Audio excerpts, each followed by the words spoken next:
Hello viewers, welcome back to another new video on ITI course. Today, let's talk about ITI diesel mechanic trade. প্ৰথমে জানো আহক diesel mechanic কাক কয়। Diesel mechanic হৈছে সেই সকল যিয়ে ডিজেল ইঞ্জিনসমূহ মেইনটেইন, ৰিপেয়াৰ আৰু ৰিবিল্ড কৰে।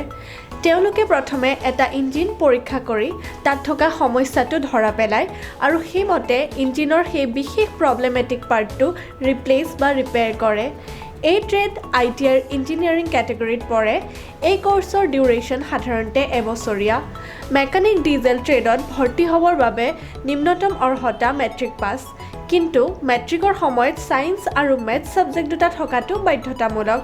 পূৰ্বতে পাতি যোৱা ট্ৰেড কেইটাৰ দৰেই এই ট্ৰেডতো মুঠতে 5খন পেপাৰ থাকে। Trade practical, trade theory, workshop calculation, engineering drawing and employability skill. এতিয়া কথা হ'ল ITI ডিজেল মেকানিক ট্ৰেড পঢ়ি ছাত্ৰ ছাত্ৰীসকলে কেনেধৰণৰ চাকৰি পাব পাৰে। ইয়াৰ ভিতৰত মুখ্য জব কেইটা হৈছে auto diesel engine mechanic, diesel engine service technician, auto fitter, mechanic, vehicle operator ইত্যাদি।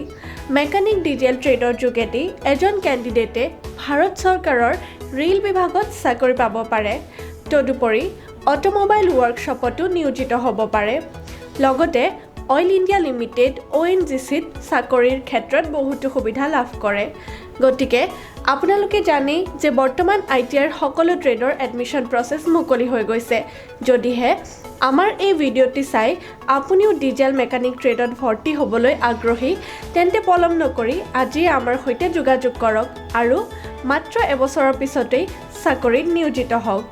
লগতে আমাৰ পেজটো শ্বেয়াৰ কৰিবলৈ নাপাহৰিব, যাতে আপোনাৰ লগতে আন দুজনেও ITI কোৰ্স কৰি নিয়োগৰ সুবিধা লাভ কৰিব পাৰে। ধন্যবাদ।